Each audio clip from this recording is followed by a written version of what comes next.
누가복음 6장. 안식일에 예수께서 밀밭을 지나가시는데 제자들이 밀이삭을 잘라 손으로 비벼서 먹었습니다. 그러자 몇몇 바리새파 사람들이 말했습니다. 당신들은 왜 안식일에 해서는 안 될 일을 하는 것이요?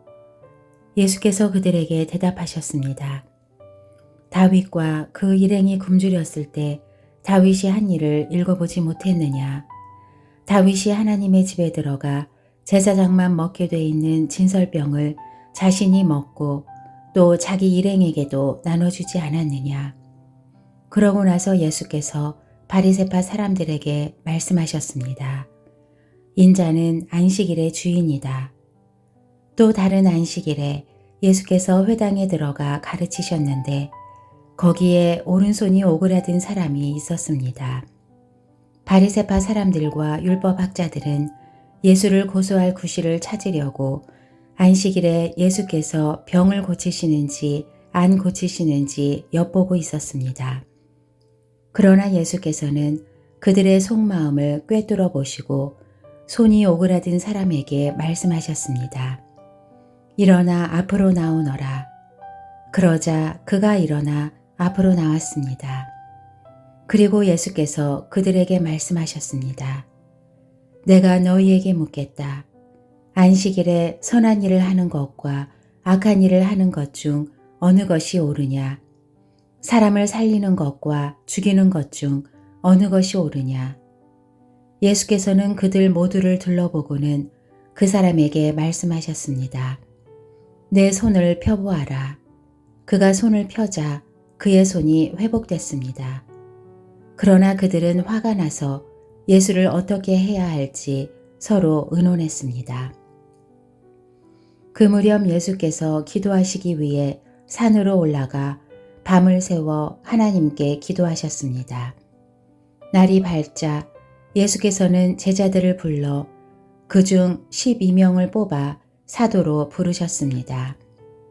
예수께서 베드로라 이름 지으신 시몬과 그 동생 안드레, 그리고 야고보, 요한, 빌립, 바돌로메, 마태, 도마, 알페오의 아들 야고보, 열심당원으로 불린 시몬, 야고보의 아들 유다, 배반자가 된 가룟 유다였습니다.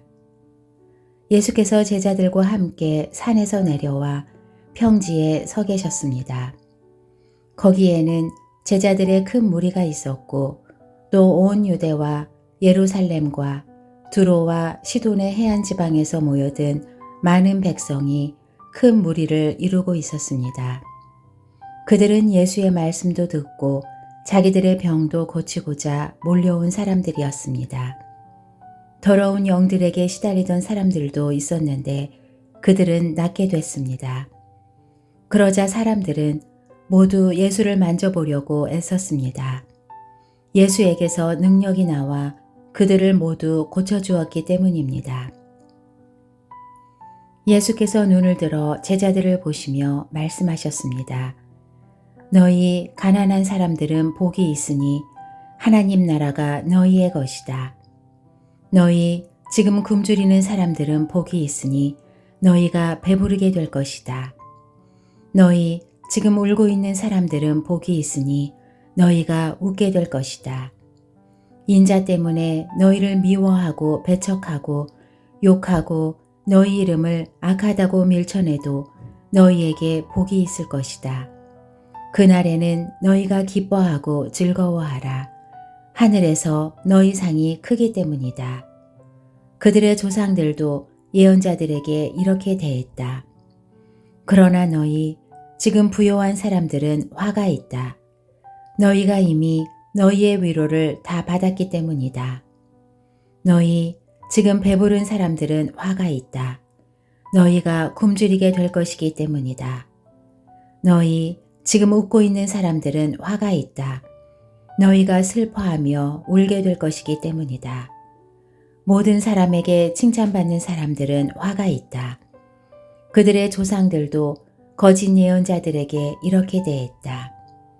그러나 내 말을 듣는 너희에게 내가 말한다. 너희 원수를 사랑하라. 너희를 미워하는 사람들에게 잘해주라. 너희를 저주하는 사람들을 축복하고 너희에게 함부로 대하는 사람들을 위해 기도하라. 누가 내 뺨을 때리거든 다른 뺨도 돌려대라. 누가 내 겉옷을 빼앗아가고 속옷까지 가져간다 해도 거절하지 말라. 누구든지 달라고 하면 주고 내 것을 가져가면 돌려받겠다고 하지 말라. 너희가 남에게 대접을 받고자 하는 대로 남을 대접하라. 자기를 사랑해주는 사람들만 사랑하면 무슨 칭찬이 있겠느냐. 죄인들도 자기를 사랑해주는 사람들을 사랑한다. 잘해주는 사람들에게만 잘해준다면 무슨 칭찬이 있겠느냐. 죄인들도 그만큼은 한다.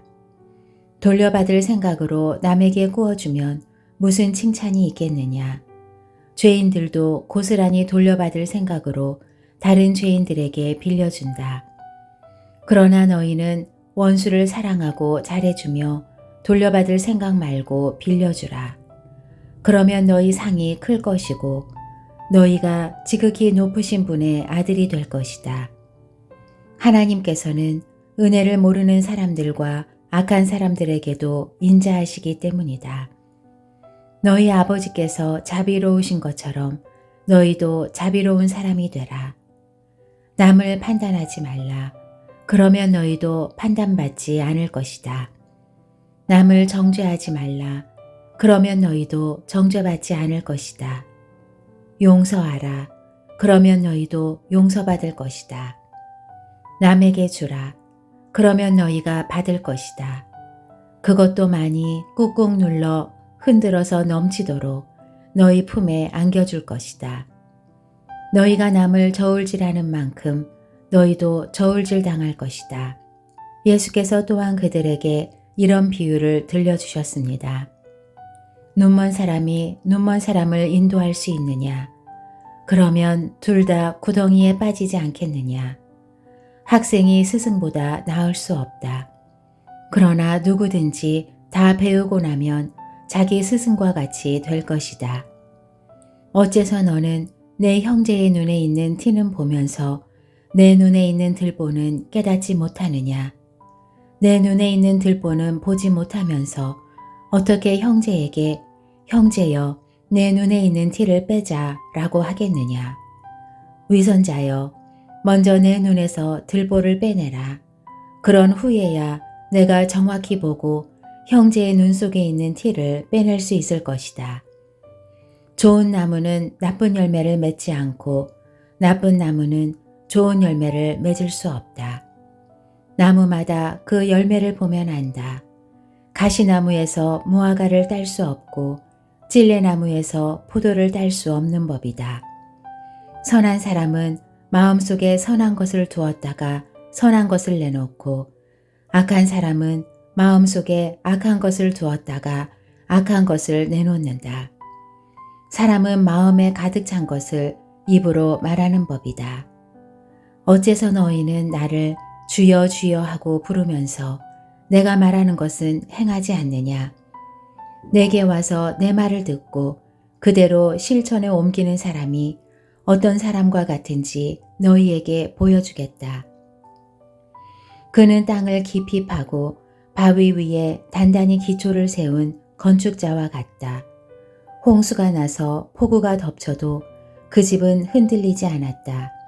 그 집이 잘 지어졌기 때문이다.